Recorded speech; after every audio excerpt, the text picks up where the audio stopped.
இன்றைக்கு மரியாதைக்குரிய திருமதி டி பொற்கொடி ஆம்சாங் அவர்கள் மக்களிடத்தில் நியாயம் கேட்டு வந்திருக்கிறாங்க. அவருடைய கணவர் ஆம்சாங் அவர்கள் பகுஜன் சமாஜ் கட்சியுடைய மாநில தலைவராக இருந்தார். அவரை பட்டம் பகலிலே வெட்டி கொலை செய்திருக்கின்றார்கள்.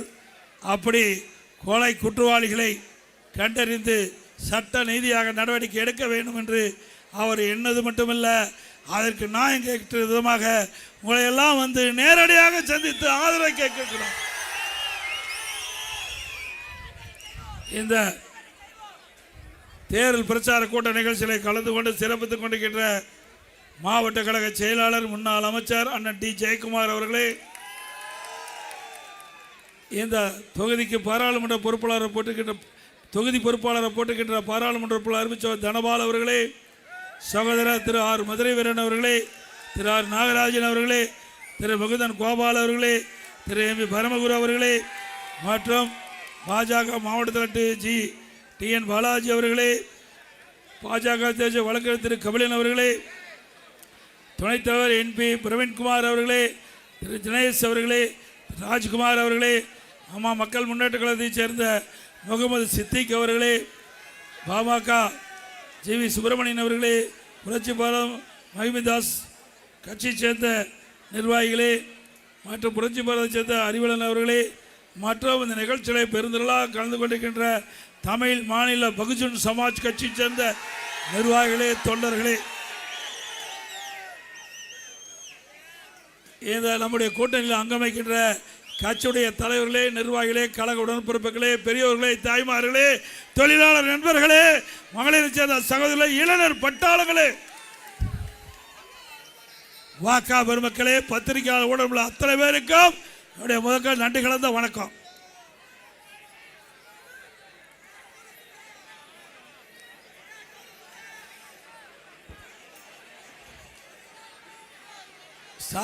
திரு ஸ்டாலின் அவர்களும் திரு உதயநிதி ஸ்டாலின் அவர்களும் திருமதி கனிமொழி அவர்களும் தோல்வி பயத்தில் ஏதோ பேசுறாங்க.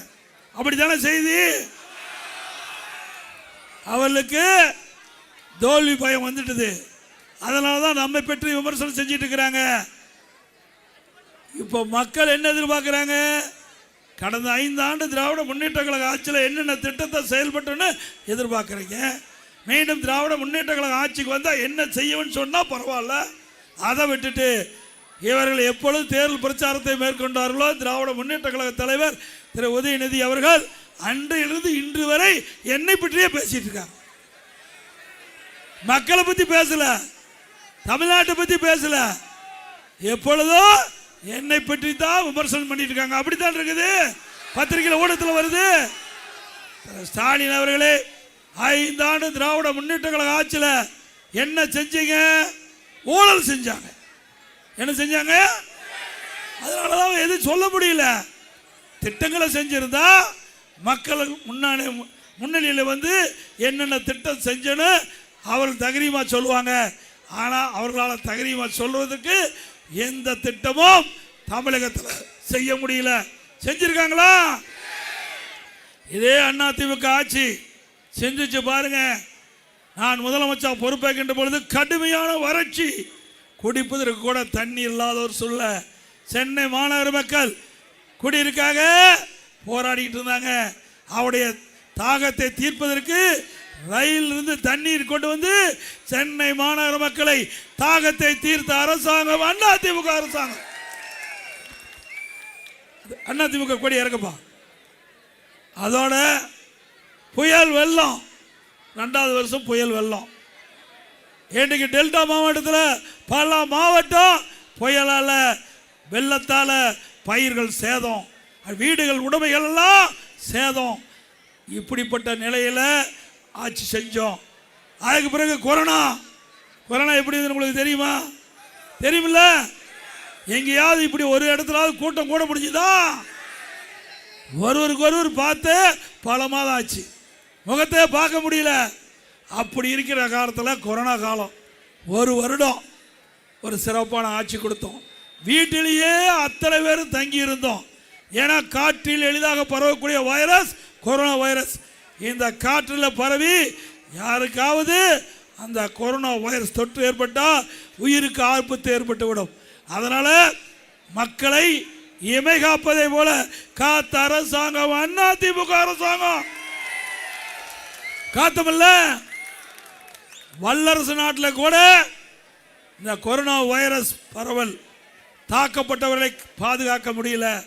விலை மதிக்க முடியாத ஆயிரக்கணக்கான உயிர்கள் துறக்கப்பட்டது. ஆனால் தமிழகத்தில் அப்படி இல்லை.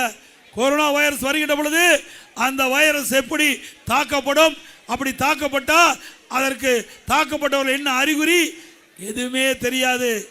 அதற்கு என்ன மருந்து கொடுக்க வேண்டும் என்பது கூட தெரியாது. மருந்து கண்டுபிடிக்கவில்லை. அப்படிப்பட்ட காலகட்டத்தில் கூட கொரோனா வைரஸ் பரவலை தடுப்பதற்கு கடுமையான முயற்சி எடுத்து இந்தியாவிலேயே கொரோனா வைரஸ் பரவலை தடுத்த முதல் மாநிலம் தமிழ்நாடு. பாரத பிரதமர் அனைத்து முதலமைச்சருடைய காணொலி காட்சியில் ஆலோசனை நடத்தினாங்க. அப்போ பாரத பிரதமர் தெரிவித்தார், நம்முடைய கருத்துக்களை சொன்னோம். இன்னைக்கு கொரோனா வைரஸ் பரவலை எந்தெந்த விதத்தில் தடுத்து நிறுத்தணும், அதற்கு என்ன முன்னெச்சரிக்கை நடவடிக்கை எடுத்தோம், அதற்கு எப்படியெல்லாம் சிகிச்சை அளித்தோம் என்ற விவரத்தை காணொலி காட்சியின் மூலமாக பகிர்ந்து கொண்டோம். அத்தனை முதலமைச்சரும் கேட்டுக்கிட்டு இருந்தாங்க. நாட்டில் இருக்கின்ற அத்தனை முதலமைச்சரும் கேட்டுக்கிட்டு இருந்தாங்க. இறுதியாக பாரத பிரதமர் சொன்னாங்க, தமிழ்நாடு கொரோனா வைரஸ் பரவல் தடுப்பதிலே முதல் இடத்திலே இருக்கிறது. அதை மற்ற மாநிலம் பின்பற்றுங்கள். இது அதிமுக சாதனை. கடுமையான சோதனையான நேரத்தில் ஆட்சி பொறுப்பை ஏற்று ஆட்சி செய்து மக்களுக்கு எந்த இடர்பாடும் இல்லாமல் பாதுகாத்த அரசாங்கம் அதிமுக அரசாங்கம். அந்த காலகட்டத்தில் ₹1 வருமானம் கிடையாது. ₹1 அரசுக்கு வருமானம் இல்லை. இன்றைக்கு கடைகள்லாம் திறக்கல, வரி வருவாய் இல்லை. டாஸ்மாக் கடை திறக்கல, அதில் இருக்கிற வருவாய் இல்லை. பத்திரப்பதிவு கிடையாது, வருவாய் இல்லை. ரோட் டாக்ஸ் இல்லை, ஜிஎஸ்டி இல்லை, கலால் வரி இல்லை. பெட்ரோல் பங்க் திறக்கல, அதில் இருக்கிற வருவாய் இல்லை. ஒரு ஆண்டு அரசுக்கு வருவாய் இல்லாம சிறந்த ஆட்சியை இந்தியாவிலே கொடுத்த முதல் மாநிலம் தமிழ்நாடு. திமுக ஆட்சியில் மழை வந்ததா, வெள்ளம் வந்ததா, புயல் வந்ததா, கொரோனாவை சந்திச்சாங்களா? ஒண்ணுமே இல்லை. அந்த கொரோனா காலத்தில் கட்டமைப்பை ஏற்படுத்தணும். எல்லா மருத்துவமனையிலும் கூடுதலா மருத்துவ இடங்களை படுக்க வச்சு செஞ்சு கொடுத்தோம். அதோட ஆக்சிஜன் எல்லா மருத்துவமனையிலையும், அரசு தலைமை மருத்துவமனை, அரசு கல்லூரி மருத்துவமனை, அங்கே ஆக்சிஜன் சேமிப்பு கிடங்களை ஏற்படுத்தி கொடுத்தோம். போர்க்கால அடிப்படையில் நாங்கள் நடவடிக்கை எடுத்தோம். அதனால விலை மதிக்க முடியாத உயரை காப்பாற்றிய அரசாங்கம் என்ற பெருமை அதிமுக அரசாங்கம் சேர்ந்து. அந்த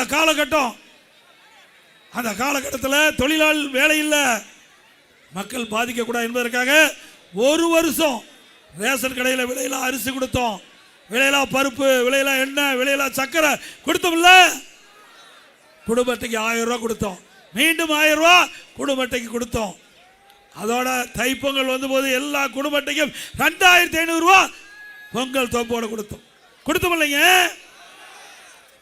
அதோட ஏழைகள் பாதிக்கக்கூடாது என்பதற்காக, தொழிலாளர்கள் பாதிக்கக்கூடாது என்பதற்காக அவர்களுக்கு சுட 3 வேளை அம்மா உணவகத்திலே உணவு தயாரிக்கப்பட்டு ஒரு நாளைக்கு 7 லட்சம் பேருக்கு உணவளித்தோம்.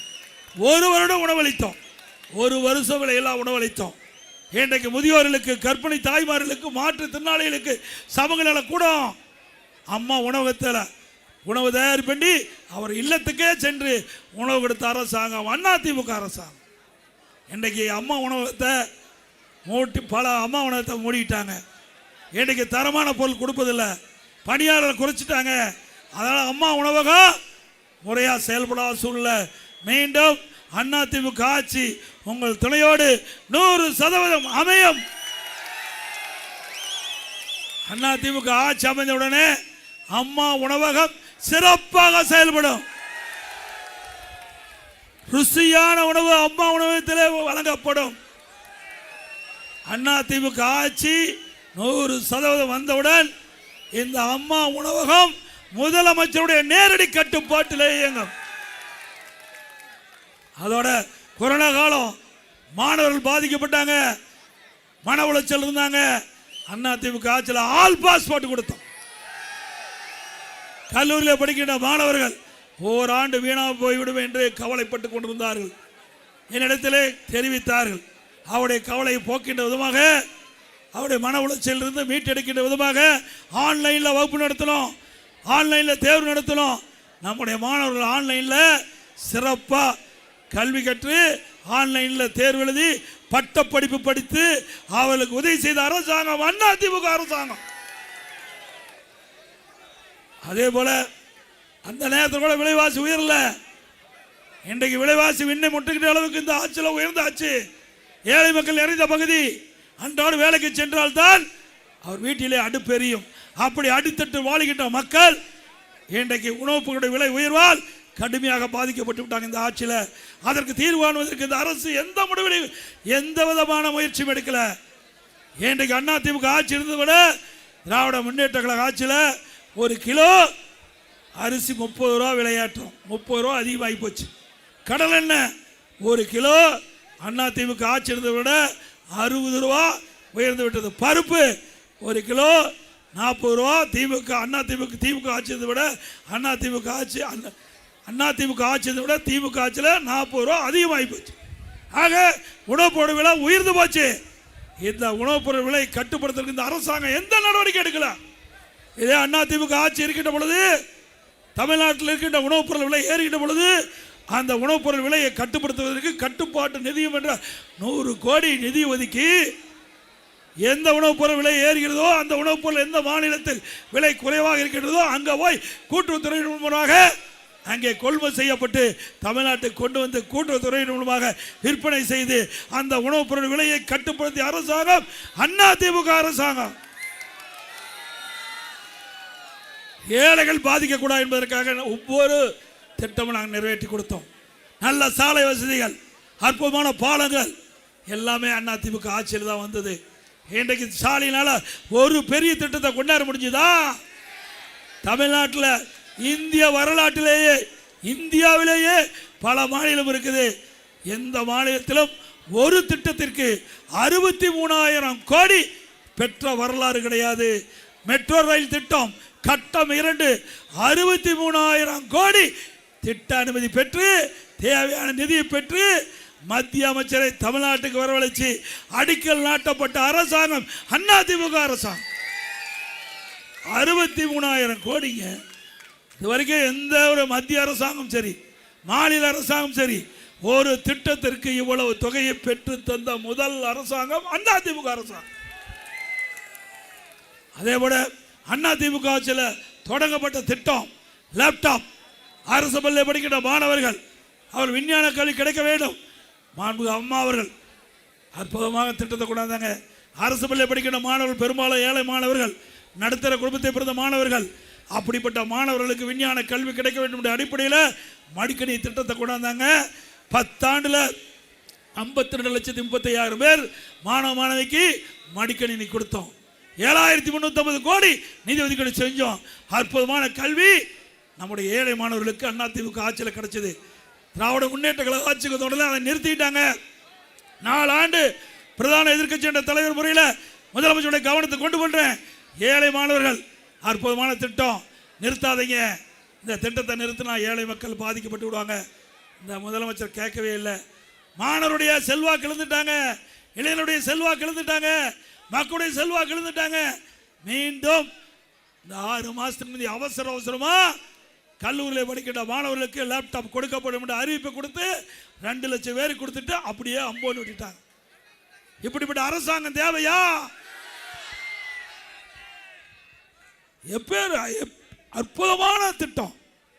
இந்த லேப்டாப் மாணவர் கொடுப்பதனால 52,35,000 மாணவருடைய குடும்பத்தில் ஒளியேற்றி வைத்த அரசாங்கம் அதிமுக அரசு.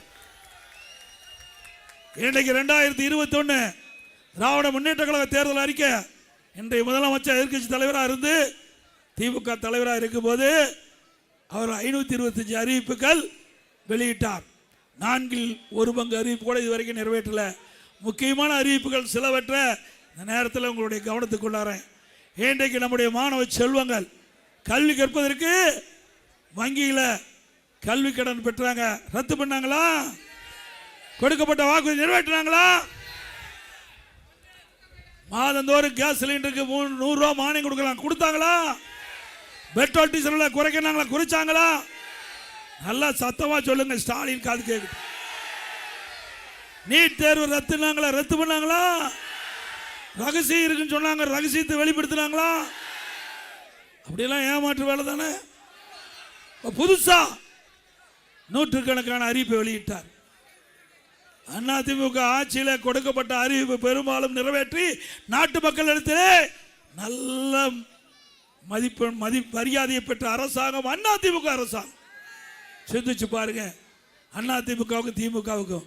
இன்றைக்கு அதே போல நகரத்தில் வீட்டு வரி 100% ஏற்றியாச்சு. இந்த வீட்டுக்குன்னா அதிமுக ஆட்சியில் 1000 ரூபா கட்டிங்களா, இப்போ 2000 ரூபா வரி கட்டணும். ஆண்டுக்கு 6% உயர்த்தி.